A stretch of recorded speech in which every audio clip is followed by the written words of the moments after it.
Ehsan Ramzan, he was the youngest one to become the world champion and right now under 21 की championship कुछ ही दिन पहले जीत कर आए हैं और पाकिस्तान का नाम एक दफ़ा फिर से रोशन कर आए हैं। एहसन रमज़ान को खुशामदीद कहती हूँ मैं गेम सेट मैच में। अस्सलाम वालेकुम and welcome to the show. वालेकुम सलाम। बहुत बहुत खुशामदीद गेम सेट मैच में। थैंक यू जी। सो एहसन, सबसे पहले तो आपको बहुत बहुत मुबारक हो कि आप एक दफ़ा फिर से आपको मौका मिला कि आप पाकिस्तान का जो है नाम रोशन कर सकें। बट जब मैं हर दफ़ा मुझे ये होता है कि एक इंडिविजुअल जब अपने फाइनल मोमेंट्स में होता है, आप मिलाद के अगेंस्ट खेल रहे थे, ईरानियन क्यूएस्ट जो जिनका अपना नाम भी अच्छा खासा बड़ा है। सो क्या उस वक्त क्या फीलिंग्स थी जब फाइनली आपको पता चला था yes I am right at the corner? देखिए, क्योंकि ये फाइनल मेरे ख्याल से ज़्यादा टफ था क्योंकि ये फाइनल ईरान में था, तो ईरान के प्लेयर से ही फाइनल था, तो जिसकी वजह से काफ़ी टफ था क्योंकि ऑडियंस ईरान की बहुत ज़्यादा थी।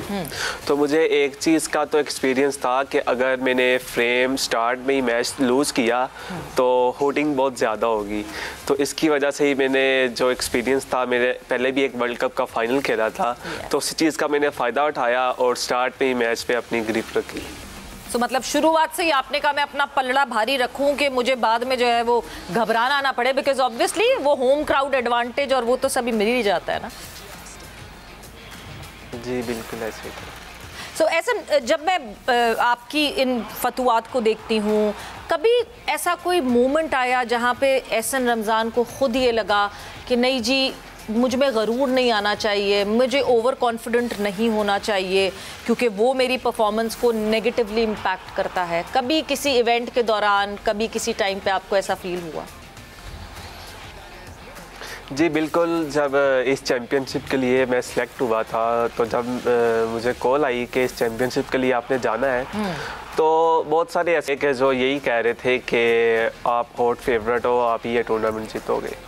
तो मैंने यही कहा था कि नहीं, मेरे से भी अच्छे प्लेयर वहाँ पे हो सकते हैं। तो मैं हमेशा यही समझता हूँ कि मेरी गेम सबसे कम है, तो मैं समझता हूँ कि इस टूर्नामेंट में अल्लाह ताला ने इसी वजह से मुझे कामयाबी से नवाजा। बिल्कुल, और यही है, ग्राउंडेड रहना बहुत ज़रूरी है। अब्दुल कादिर साहब जो हैं, अब्दुल वाहिद कादिर साहब हमारे साथ मौजूद हैं। सर वाहिद साहब, क्या कभी कभार जो है, क्योंकि मैंने एहसन से तो पूछा मगर यूजुअली जब एक प्लेयर अपनी पीक टच कर रहा होता है और आपको पता है एक यंग प्लेयर, जाहिर सी बात है मैच्योरिटी लेवल थोड़ा सा कम होता है, आप वो चमक चौंध उस एग्जूबरेंस में खोते हैं कहीं, कितना मुश्किल होता है उसको वापस घसीटना कि नहीं जी फोकस रखो अपना?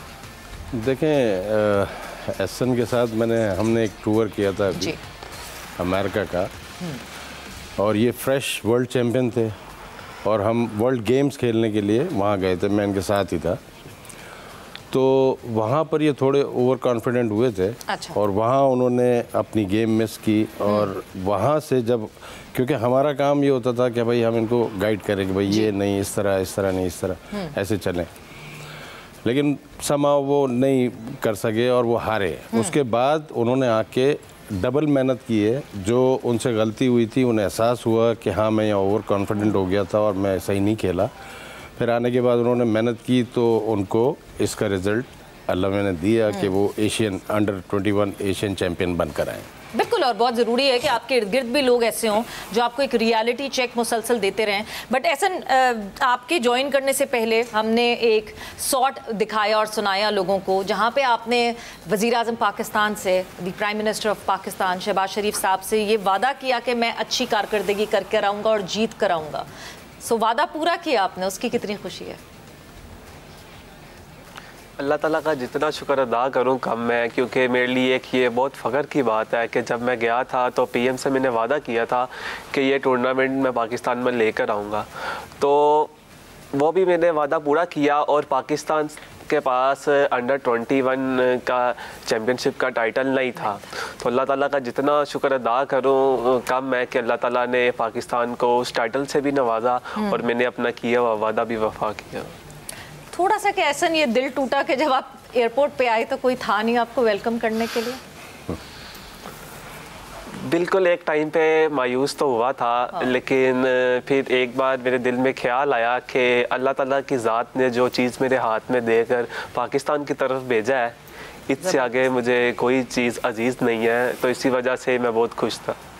ज़बरदस्त। मेरा ख्याल से यही वो मोटिवेशन है जो आपको मुसलसल अच्छे से अच्छा करने की कोशिश कर रही है, बिकॉज वो कहते हैं ना कि जब आप सब ऊपर वाले पे छोड़ दें, जब आप सिर्फ ऊपर वाले से ही लौ लगाएं, तो आपको फिर और शायद और कहीं किसी की अप्रिसिएशन की ज़रूरत नहीं पड़ती, क्योंकि ऐसा over the period of time आप जाहिर सी बात है ये देखते होंगे क्रिकेटर्स को कितना फेम मिलता है पाकिस्तान में, क्रिकेटर्स के कितने फ़ैन घूमते हैं, कहीं ना कहीं डीमोटिवेशन होती होगी। तो एहसन रमज़ान अपने आप को मोटिवेटेड कैसे रखता है?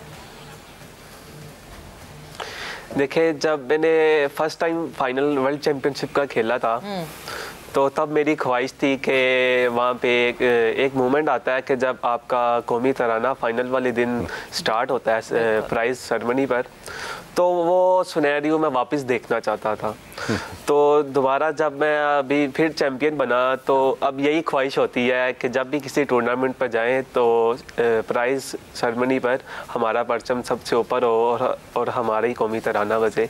वो जो चीज़ है, कह लें कि वही चीज़ मायूस नहीं होने देती और अपने इवेंट की तरफ वापस लेकर जाती है, और सारा जो मेन फोकस होता है वो इवेंट पर होता है कि पाकिस्तान। बहुत ज़बरदस्त। मैं तो अभी थोड़ी देर पहले कह रही थी कि नहीं जी 17 साल के मेच्योर, मगर जिस मेच्योरिटी की आप बातें कर रहे हैं ऐसा, ऑनेस्टली स्पीकिंग, वो जो जब नेशनल एंथम, हम जो स्पेक्टेटर्स होते हैं वो नेशनल एंथम उस वर्ल्ड स्टेज पे सुन के हमारे रोंगटे खड़े हो जाते हैं, तो ऑब्वियसली आप लोगों की क्या फीलिंग होती होगी, शायद हम उसको थोड़ा सा भी कनेक्ट नहीं कर पाते। हम अब कोचेस की अगर बात करें, क्या एहसन रमज़ान को ये लगता है कि अगले फेज़ या अगले स्टेप पे आगे बढ़ने के लिए और बेहतर करने के लिए हमें अच्छे कोचेस रिक्वायर्ड है?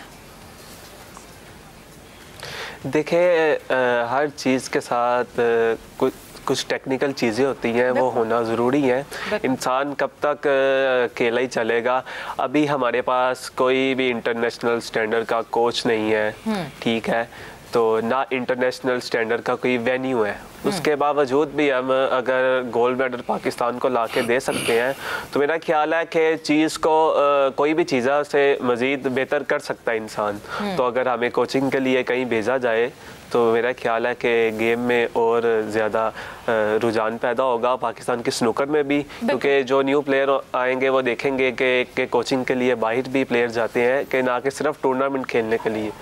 तो इसीलिए गेम की तरफ काफ़ी बेहतर हो जाएगी पाकिस्तान की स्नूकर। वाहिद साहब, इंटरनेशनल स्टैंडर्ड का जो ये सेटअप कह रहे हैं, वेन्यू कह रहे हैं कि हमारे पास कोई ऐसी फैसिलिटी हो, फिर फॉरेन कोचेस की जो बात कर रहे हैं, क्या ये फंड्स का ही मसला है जो ये PBSA नहीं कर सका और अब हम आगे देखेंगे कि ऐसा कुछ हो? देखें, इसके लिए हमें जगह भी रिक्वायर्ड है जी, कि अगर हमें कोई ऐसी जगह मिलती है कि जिसको हम इंटरनेशनल लेवल का पूरा स्टेडियम टाइप का बनाएं, बिल्कुल, और ज़ाहिर है पैसा तो चाहिए उसके लिए, फंडिंग की तो ज़रूरत है, गवर्नमेंट की सपोर्ट की ज़रूरत है। तो कोई कराची में as far as I remember, क्योंकि एक ज़माने में जो है आलमगीर शेख साहब जो हैं वो एक जगह ढूंढ रहे थे, बट इवेंचुअली एक ज़मीन मिली तो थी, वो क्या हुआ उसका? वो वापस ले ली थी, फिर वापस ले ली गई वो ज़मीन? जी हाँ, ऐसा ही था। यानी उस पे आप लोग उस पे कुछ ना कंस्ट्रक्ट कर सके ना कुछ, वो ऐसी पहले वापस? जी हाँ, इसी तरह वापस चली गई।